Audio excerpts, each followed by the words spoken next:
Welcome to tasty home cooking. இன்றைக்கி நம்ம கிச்சனில் மட்டன் செமி கிரேவி பண்ண போகிறோம். அதற்கு தேவையான பொருட்களும் செய்யும் விதத்தையும் இப்போ பார்க்கலாம்.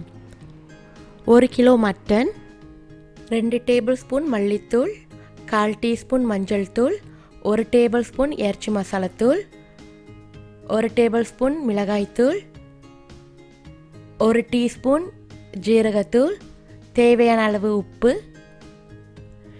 2 பெரிய தக்காளி மீடியம் சைஸில் நறுக்கி வச்சுருக்கேன், தேவையான அளவு எண்ணெய், 1 டீஸ்பூன் பெரிய ஜீரகம், 1 டேபிள் ஸ்பூன் சின்ன ஜீரகம், சின்னதாக பட்டை, 4-5 காஞ்ச மிளகாய், கொஞ்சம் கிராம்பு, 1 டீஸ்பூன் பெப்பர், 1 இன்ச் இஞ்சி,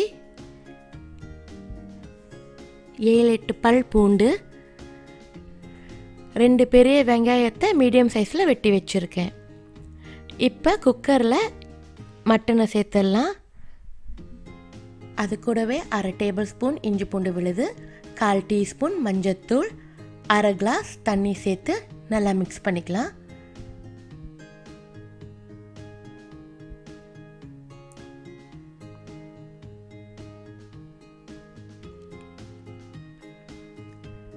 இப்போ குக்கரை மூடி வச்சுட்டு நான் 7 விசில் வைக்கிறேன்.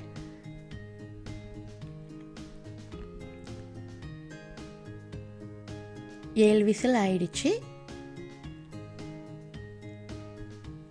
மட்டன் நல்லாவே வெந்திருக்கு. இப்போ மட்டனை தனியாக எடுத்து வச்சுட்டு ஒரு பாத்திரத்தில் 4-5 டேபிள் ஸ்பூன் அளவுக்கு எண்ணெய் சேர்த்துக்கலாம். அது கூடவே சின்ன ஜீரகம், பெரிய ஜீரகம், பெப்பர், கிராம்பு, பட்டை, காஞ்ச மிளகாய் எல்லாத்தையும் சேர்த்துக்கலாம்.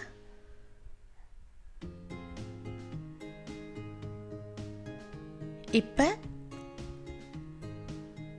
இஞ்சியையும் பூண்டையையும் அது கூட சேர்த்து ஒரு 30 செகண்ட்ஸ்க்கு வதக்கிக்கலாம்.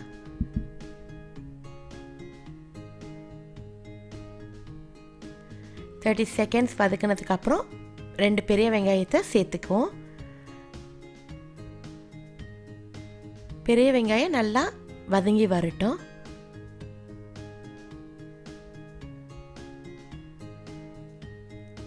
இப்போ நான் நறுக்கி வச்சிருக்கிற தக்காளியும் சேர்த்துக்கிறேன். தக்காளி நல்லா மசிஞ்சு வர வரைக்கும் கிளறிக்கலாம்.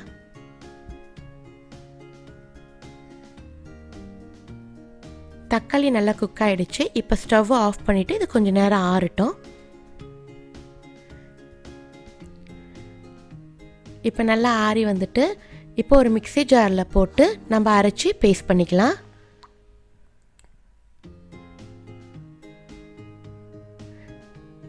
நான் இந்த பேஸ்ட்டில் 1/2 கிளாஸ் தண்ணி விட்டு நல்லா மையாக அரைச்சி வச்சுருக்கேன். அதை அதே பாத்திரத்தில் சேர்த்துக்கலாம்.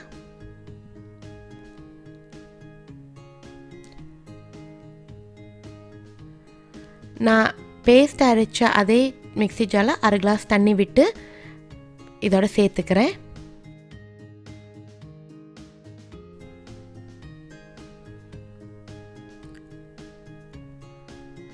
இப்போ எல்லா மசாலா பொடியையும் உப்பையும் சேர்த்து நல்லா மிக்ஸ் பண்ணிக்கலாம்.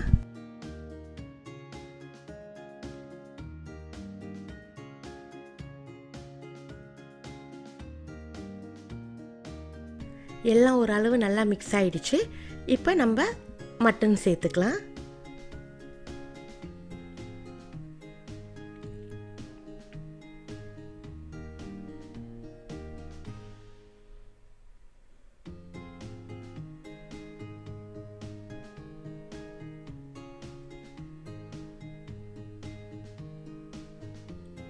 எல்லாத்தையும் நல்லா மிக்ஸ் பண்ணிக்கலாம்.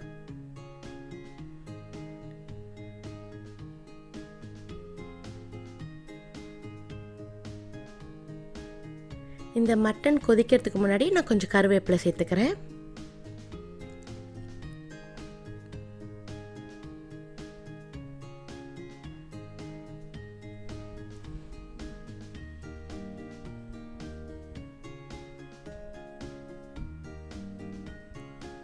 இப்போ நம்ம பாத்திரத்தை மூடி வச்சுட்டு ஒரு 10 நிமிஷத்துக்கு கிரேவியை நல்லா கொதிக்க விடலாம்.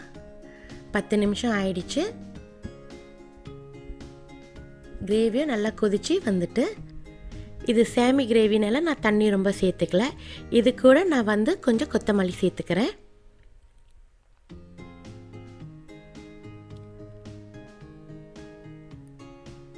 இது கொஞ்சம் நல்லா மிக்ஸ் பண்ணிக்கலாம்.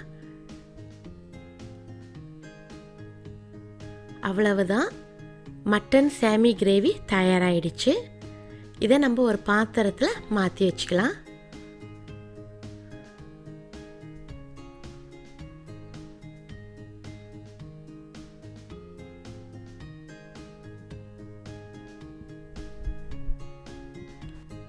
மட்டன் சாமி கிரேவி தயாராகிடுச்சு. இது ரசத்துக்கு கூட பெஸ்ட் காம்பினேஷனாக இருக்கும். இதை நீங்களும் உங்கள் வீட்டில் செஞ்சு பார்த்துட்டு எப்படி இருக்குன்னு சொல்லுங்கள். இந்த வீடியோ உங்களுக்கு பிடிச்சிருந்துச்சுன்னா மறக்காமல் என் சேனலுக்கு சப்ஸ்கிரைப் பண்ணிடுங்க. நன்றி.